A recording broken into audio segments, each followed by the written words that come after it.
Hello guys, स्वागत करती हूँ आपका अपने नर्सिंग क्लासेस के अंदर। आज हम आपके लिए लेके आए हैं एक न्यू टॉपिक, ब्लड। ब्लड क्या है, इसके फंक्शन क्या है, इसके बारे में हम डिटेल से बात करेंगे। लेकिन इससे पहले अगर आप मेरे चैनल को सब्सक्राइब नहीं किए हैं तो प्लीज़ मेरे चैनल को सब्सक्राइब करें और बेल आइकन को दबाना बिल्कुल भी ना भूलें, ताकि रेगुलर नोटिफिकेशन आपको मिलती रहे। ठीक है, तो स्टार्ट करते हैं आज की क्लास, ब्लड।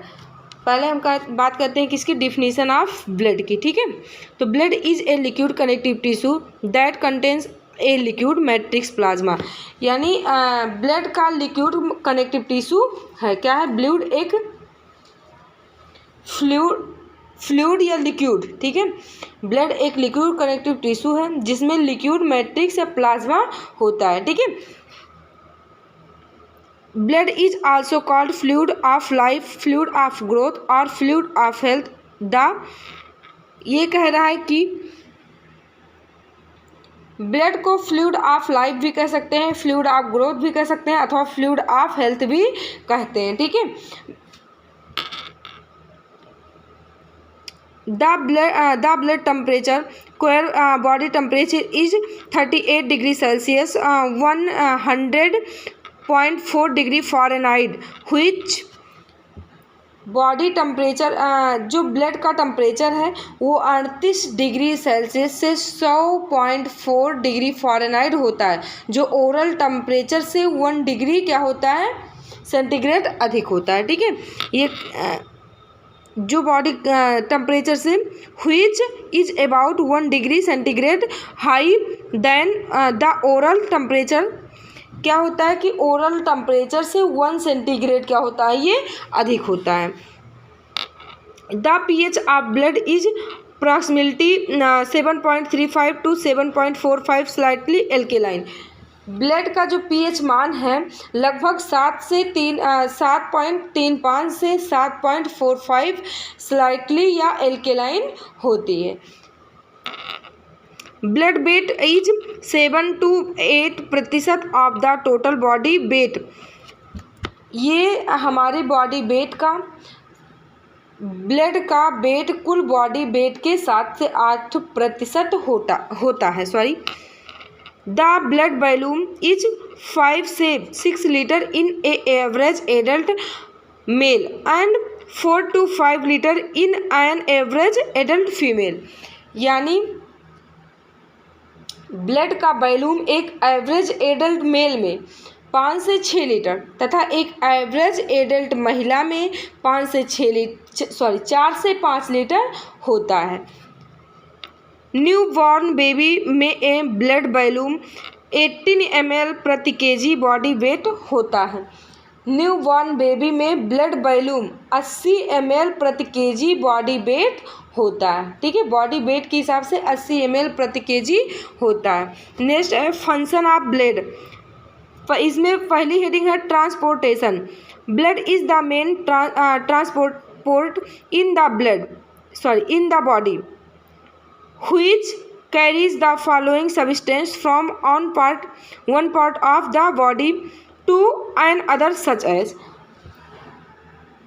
ब्लड बॉडी का मेन ट्रांसपोर्ट होता है जो निम्न सब्सटेंस को शरीर के एक भाग से दूसरे भाग तक ले जाने का कार्य करता है। कौन कार्य करता है? ब्लड में क्या होता है? ट्रांसपोर्टेशन होता है। ठीक है, ये एक भाग से दूसरे भाग में ले जाता है। देखो, gas like from lungs to tissue and CO2 from tissue to lungs. यानी ये गैस जैसे ऑक्सीजन को लंग्स से टिश्यू तक ले जाता है और कार्बन डाइऑक्साइड को टिश्यू से लंग्स तक ले जाता है। ठीक है, next nutrition like glucose, amino acid, fatty acid from alimentary canal to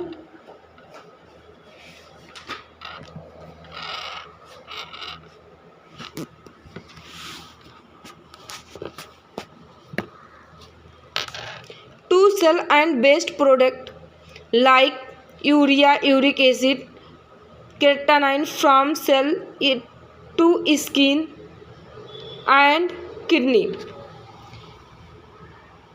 nutrition जैसे glucose, amino acid, fatty acid को एलिमेंट्री कैनाल से सेल तक, और वेस्ट प्रोडक्ट जैसे यूरिया, यूरिक एसिड, क्रेटानाइन को सेल से स्किन तक तथा किडनी तक ले जाता है। जैसे हमारे न्यूट्रिएंट्स है उसमें ग्लूकोज, एमिनो एसिड वगैरह जो हैं ये एलिमेंट्री कैनाल से सेल्स तक ले जाता है, ठीक है। और जो वेस्ट प्रोडक्ट हैं जैसे यूरिया वगैरह ये स्किन से किडनी तक ले जाता है। Hormones like GST3, T4, TSH from glands to target cell, यानी हार्मोन जैसे GH gonadotrophin hormone, T3, T4 thyroid stimulating hormone को ग्लैंड से टारगेट सेल तक ले जाता है, ठीक है। नेक्स्ट है haemoglobin also called respiratory pigment oxygen to from oxyhaemoglobin and compounds which carbon dioxide to from carbaminohaemoglobin, यानी जो हीमोग्लोबिन है वो ऑक्सीजन को रिजॉल्व से जोड़कर और जो ऑक्सी हीमोग्लोबिन तथा कार्बन डाइऑक्साइड को जोड़कर कार्बो एमिनो हीमोग्लोबिन बनाता है। से हीमोग्लोबिन जो वो ऑक्सीजन से जुड़ता है तो ऑक्सीजो हीमोग्लोबिन बनाता है तथा कार्बन डाइऑक्साइड से जुड़ता है तो कार्बो एमिनो हीमोग्लोबिन बनाता है। नेक्स्ट है regulation. Blood maintain the internal hemostasis of all type of fluid in our body, हमारे जो ब्लड है हमारे शरीर के सभी प्रकार की फ्लूइड या आंतरिक हीमोस्टेटिस बनाए रखता है, ठीक है। जैसे such as water balance, acid base balance and temperature regulation ETC। Water balance, acid balance तथा टेम्परेचर रेगुलेशन आदि को ये क्या करता है, बनाए रखता है। नेक्स्ट पॉइंट है protection. Prevent excessive bleeding by forming and clot after a blood injury. Blood injury के बाद क्लॉट बनाकर अत्यधिक रक्तस्राव से बचाता है, ठीक है। जब ब्लड इंजरी होती है तो वहाँ क्लॉट बन के अत्यधिक रक्तस्राव से क्या करता है, ये बचाता है, ठीक है। नेक्स्ट पॉइंट है protection from infectious agent is provided by WBC and antibodies fund in the blood.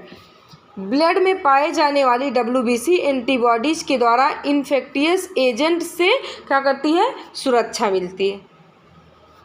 अगर मेरा पढ़ाया हुआ आप लोग को समझ में आ रहा है तो प्लीज़ मेरे चैनल को सब्सक्राइब करें तथा वीडियो को लाइक करें, ज़्यादा से ज़्यादा शेयर करें। Thank you.